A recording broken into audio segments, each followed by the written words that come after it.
여러분, 혹시 이런 생각 해보신 적 있나요? 언젠가는 진짜 머리카락을 새로 만들어낼 수 있지 않을까? 예전엔 영화 속 이야기 같았죠. 하지만 지금은 그게 점점 현실이 되고 있습니다.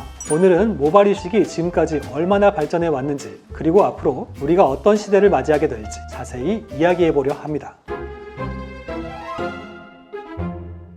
머리카락을 이식한다는 생각, 사실은 수천 년 전부터 해왔습니다. 기원전 1500년 전 고대 이집트 의학 문서에는 머리카락을 옮겨보려는 기록이 등장합니다. 그만큼 탈모는 인류의 오래된 고민이었죠. 하지만 과학적으로 연구가 시작된 건 19세기입니다. 독일의 의사 디펜바흐는 자기 머리카락을 팔에 심는 실험을 했고 그중 일부가 실제로 자라났습니다. 머리카락은 다른 부위에서도 생존할 수 있다. 이 사실이 확인된 순간이었죠.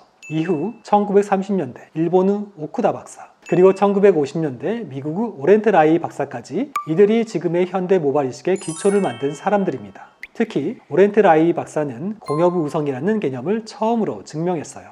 뒤쪽 머리카락을 앞쪽으로 옮겨도 여전히 탈모가 생기지 않는 원래 성질을 유지한다는 겁니다. 이 발견 덕분에 모발 이식은 단순한 미용이 아니라 평생 유지 가능한 의학적 치료로 자리 잡게 되었습니다. 초창기 모발 이식은 두피를 크게 절개해서 옮기는 절개식 방식이었습니다. 효과는 있었지만 흉터가 남고 회복이 오래 걸렸죠. 하지만 지금은 완전히 다릅니다. 요즘 주류는 비절개 방식이에요. 모낭 하나하나를 채취하고 옮기는 방식이라 흉터가 적고 회복이 빠릅니다. 예전에는 비절개 박스컷의 한 가지 방법이었다면 이제는 비절개도 다양한 방법으로 나뉘게 됩니다. 본원에서는 비절개 박스컷과 함께 아래 방식들을 진행하고 있어 환자의 상황에 맞게 선택할 수 있는 장점이 있어요. 하나는 비절개 라인컷 방식. 라인컷 방식은 후두부에서 약 0.5에서 1cm 너비의 얇은 라인 형태로 부분적으로 면도한 후 해당 부위에서만 모낭을 채취하는 방법이에요. 삭발에 대한 부담을 줄이고 수술 시간과 효율성을 높이며 가격도 합리적이죠. 기존 머리카락이 위에서 빗기 때문에 겉으로도 보이지 않는 채취 범위 감춤 효과도 우수하죠. 이 방식은 특히 여성분들 중 머리가 짧거나 빠른 회복과 티 없는 벗기를 원하는 고객에게 적합합니다. 다른 하나는 비절개 무삭발 노컷 방식. 무삭발 노컷 방식은 말 그대로 후두부를 전혀 밀지 않고 모낭을 채취하는 고난이도 기술의 방법이에요. 삭발을 전혀 하지 않고 기존 모발 사이에서 필요한 모낭을 하나하나 채취하여 겉으로는 수술 흔적이 거의 보이지 않고 수술 다음날부터도 일상생활이나 업무 복귀가 바로 가능할 정도로 자연스럽죠. 특히 남성분들이나 업무 또는 개인적인 중요한 일정이 있다거나 머리를 삭발하기 어려운 고객들에게 매우 선호되는 방식이에요. 결국 기술의 발전 방향은 명확합니다. 더 자연스럽게, 더 티나지 않게, 더 빠르게 회복되게. 사람들이 종종 면모 심었냐를 중요하게 보지만 사실 모발 이식에서 가장 중요한 건 디자인입니다. 무조건 머리를 많이 심는다고 예뻐지는 게 아니에요. 얼굴형, 두상, 이마 비율, 모발 방향, 모발의 경계선까지 모두 고려해서 자연스러운 흐름을 만드는 게 핵심이죠.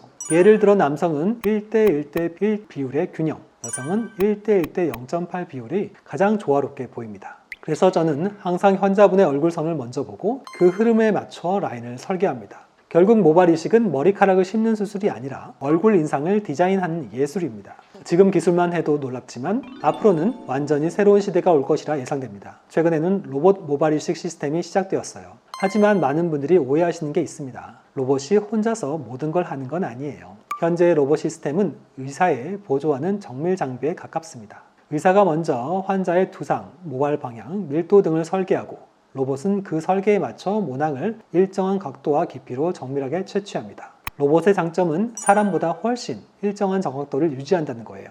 필요 누적이 없기 때문에 오랜 시간에도 일정한 각도로 펀칭이 가능하죠. 이 덕분에 모낭 손상률은 줄이고 생착률을 높일 수 있습니다. 의사의 감각적인 디자인과 로봇의 정밀한 손이 만나 보다 완성도 높은 결과를 만들어내는 시대가 열리긴 했지만 아직은 시작 단계에 불과하고 의사를 돕는 보조 정도라는 점을 아셔야 해요.